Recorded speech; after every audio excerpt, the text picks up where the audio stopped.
vây cười nhỏ xinh em ơi, lại đây với anh, mình cùng xây hạnh phúc lâu dài.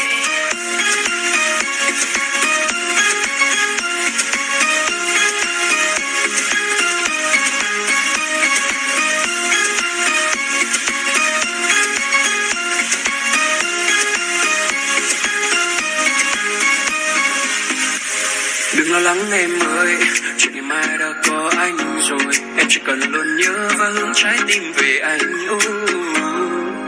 Dù dòng bao ghé qua đây thì sẽ có anh luôn đứng lại và dẹp hết ưu phiền xung quanh em để mang đến những điều tuyệt vời.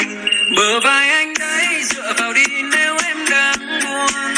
Điều hạnh phúc nhất với anh giờ là được nhìn em cười, và anh muốn thấy từng nỗi buồn của em với dần. Lại đây với anh đi em, mình xây hạnh phúc lâu dài. Ta sẽ nắm tay và đi hết cuộc đời này em ơi. Ta sẽ chia mọi buồn đau hay bao ngọt ngào. Hãy khoác lên mình chiếc váy cưới nhỏ xinh em ơi. Lại đây với anh, mình cùng xây hạnh phúc lâu dài.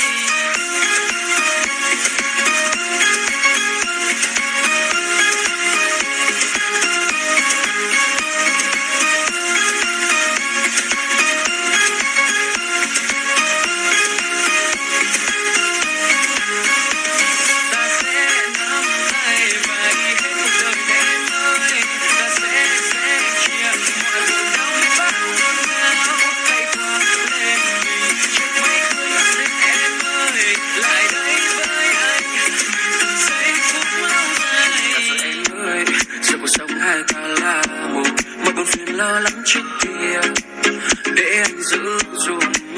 Dù dòng bao ghé qua đây thì sẽ có anh luôn đứng lại và dẹp hết ưu phiền xung quanh em để mang đến những điều tuyệt vời.